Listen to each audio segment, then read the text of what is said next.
Assalamualaikum warahmatullahi wabarakatuh. Halo teman-teman semuanya, kembali lagi dengan saya Atika Trima Yolanda. Kali ini saya akan menjelaskan tentang materi manajemen retribusi daerah. Sebelumnya teman-teman udah tahu nggak sih apa itu retribusi daerah? Nah, di sini aku akan jelasin apa itu retribusi daerah. Sebelumnya retribusi daerah itu berasal dari kata apa sih? Nah, di sini teman-teman bisa lihat bahwasanya retribusi daerah sebelumnya retribusi itu berasal dari kata retribution, di mana dari bahasa Latin yang artinya itu pungutan. Dan secara umum, retribusi merupakan pungutan yang dilakukan oleh pemerintah atas pemakaian prasarana atau pemanfaatan jasa yang disediakan, seperti pemakaian jalan dan sebagainya.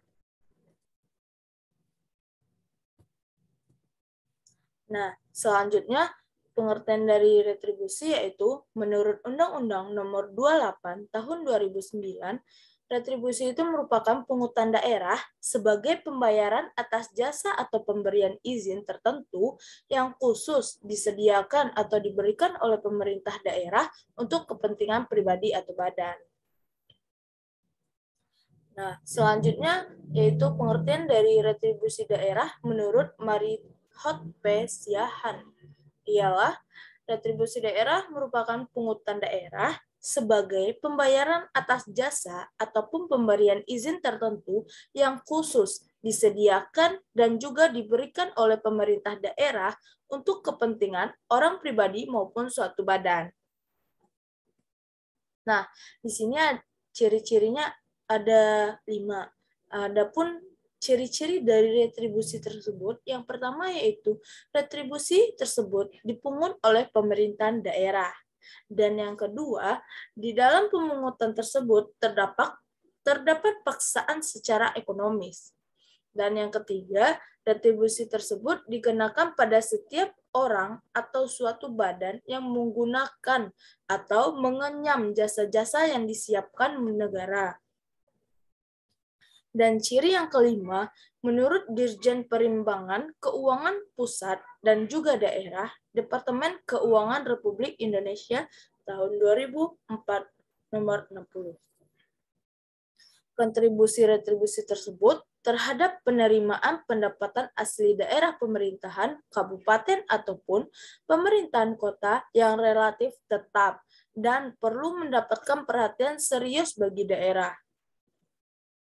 Di mana disebabkan karena secara teoritis, terutama untuk kabupaten atau kota retribusi seharusnya dapat mempunyai peranan atau kontribusi yang lebih besar terhadap pendapatan asli daerah.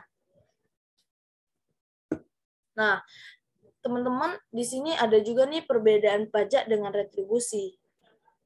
Adapun perbedaan pajak dan retribusi yang pertama yaitu untuk pembayaran pajak itu kita tidak menerima imbalannya secara langsung. Sedangkan untuk pembayaran retribusi, kita dapat menerima imbalan atau manfaat dari penerimaan retribusi. Dan yang kedua, objek pajak itu bukan merupakan objek dari retribusi. Dan yang ketiga, pada retribusi berlaku sistem official assessment, sedangkan pada pajak berlaku sistem self-assessment, official assessment, dan withholding. Nah, dan selanjutnya, retribusi daerah ini diatur dalam Undang-Undang Nomor 28 Tahun 2009, di mana dia terbagi atas 3. Yang pertama yaitu jasa umum, yang kedua jasa usaha, dan yang ketiga perizinan tertentu. Dan kita akan bahas yang pertama dulu, tentang retribusi jasa umum, di mana retribusi jasa umum ini melayani pelayanan yang disediakan atau diberikan pemerintah daerah untuk tujuan kepentingan dan kemanfaatan umum, serta dapat dinikmati oleh orang pribadi ataupun badan. Adapun jenis-jenis di retribusi jasa umum ini yang pertama yaitu retribusi pelayanan kesehatan. Yang kedua, retribusi pelayanan persampahan atau kebersihan. Dan yang ketiga itu ada retribusi penggantian biaya cetak kartu tanda penduduk dan akte catatan sipil. Dan yang keempat itu ada retribusi pelayanan pemakaman dan penggabuan mayat. Dan yang kelima, itu ada retribusi pelayanan parkir di tepi jalan umum. Dan yang keenam, itu ada retribusi pelayanan pasar. Yang ketujuh, itu ada retribusi pengujian kendaraan bermotor. Dan yang kedelapan, itu ada retribusi pemeriksaan alat pemadam kebakaran. Yang kesembilan, itu ada retribusi penggantian biaya cetak peta. Dan yang ke-10 yaitu retribusi penyediaan atau penyedotan kakus. Dan yang ke-11 itu ada retribusi pengolahan limbah cair. Yang ke-12 ada retribusi pelayanan tera atau tera ulang. Dan yang ke-13 itu ada retribusi pelayanan pendidikan. Dan yang terakhir yang ke-14 yaitu ada retribusi pengendalian menara telekomunikasi.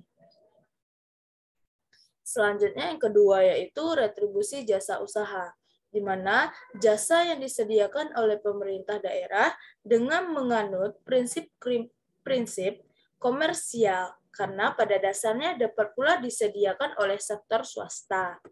Adapun jenis-jenis dari retribusi jasa usaha ini yang pertama yaitu retribusi pemakaian kekayaan daerah. Dan yang kedua yaitu retribusi pasar grosir atau pertokoan.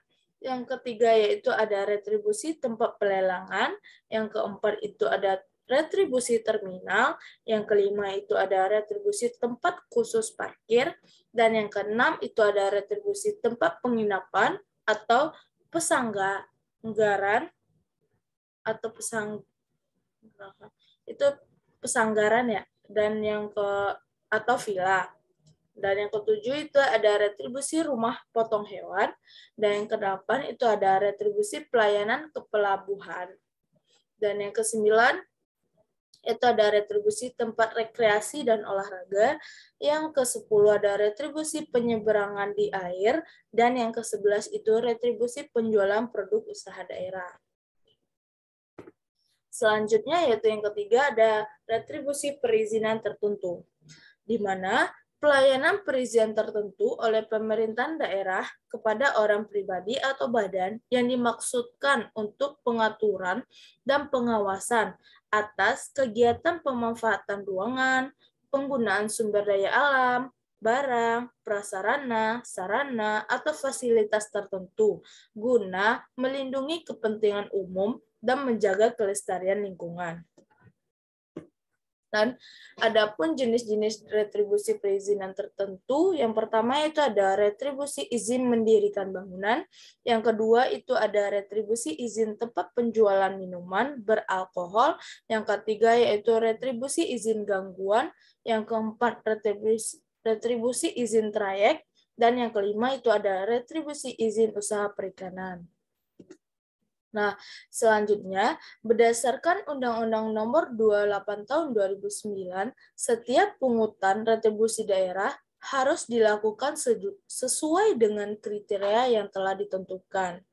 Berdasarkan kriteria-kriteria pungutan daerah tersebut, yang Undang-Undang Nomor 28 Tahun 2009 yang menganut sistem closed list menetapkan 30 jenis retribusi daerah yang dapat dipungut oleh pemerintahan atau kabupaten atau kota. Jumlah ini bertambah menjadi 32 jenis setelah diterbitkannya Peraturan Pemerintahan Nomor 97 Tahun 2012. Nah, di sini teman-teman bisa lihat jenis-jenis retribusi daerah yang tadi telah saya jelaskan, di mana sumbernya ini terdapat di Undang-Undang Nomor 28 Tahun 2009 dan Peraturan Pemerintah Nomor 97 Tahun 2012.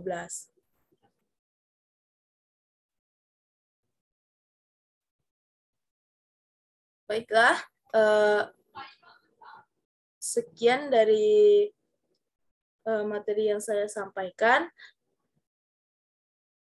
Jika ada salah, mohon dimaafkan. Wabillahi taufiq walhidayah. Assalamualaikum warahmatullahi wabarakatuh.